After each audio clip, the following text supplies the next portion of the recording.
Hi friends, ఎలా ఉన్నారు? బాగున్నారా? ఈరోజు రెసిపీ వచ్చేసి మోతీచూర్ లడ్డు అండి.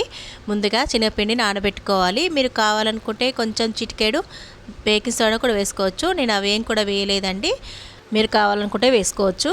ఇలా నానబెట్టుకున్నాక ముక్కడు పెట్టుకొని ఆయిల్ హీట్ అయ్యాక ఇదంతా వేసేసుకోవాలండి. వేసేసుకొని ఇలా ఫ్రై చేసుకోవాలి.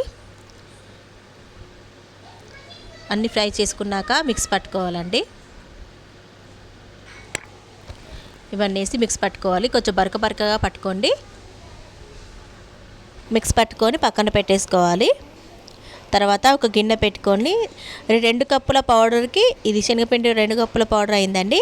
దీనికి 1.5 కప్పు షుగరు, కొంచెం స్వీట్ ఎక్కువ తినేసుకునే వాళ్ళు కొంచెం ఎక్కువ కూడా వేసుకోవచ్చు. తర్వాత 1 కప్ వాటర్ వేసుకోండి. ఇంకొంచెం కావాలనుకుంటే వేసుకోవచ్చు. ఎక్కువ వేసుకుంటే పలసగా అయిపోతుందండి. ఇలా వేసేసి చక్కెర అంతా కరిగేసేయాలి. ఇది తీగ పాకం అవసరం లేదండి, వట్టగా చక్కెర కరిగితే చాలు. తర్వాత ఇలాచి కూడా వేసేసి మరగనివ్వాలండి. తర్వాత ఈ పౌడర్ అంతా వేసేసుకొని కలుపుకోవాలండి. చిక్కగా అయ్యేదాకా కొంచెం ఉడకనివ్వాలి. తర్వాత కొంచెం లైట్గా ఫుడ్ కలర్ కూడా వేసుకోండి. తర్వాత ఇలా ఉండల్లాగా చేసుకొని డ్రై ఫ్రూట్స్ తోటి డెకరేట్ చేసుకోండి.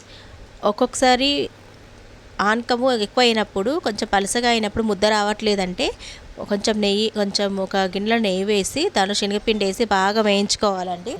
బాగా వేగాక ఆ మిశ్రమాన్ని ఈ పలసగా అయిన పిండిలో వేసేసుకోవాలి. వేసేసుకొని కలుపుకొని ముద్దలా చేసుకోండి. అంతే అండి, చాలా ఈజీగా టేస్టీగా అవుతుంది. అంతే అండి, ఎంతో టేస్టీ రెసిపీ రెడీ అయింది.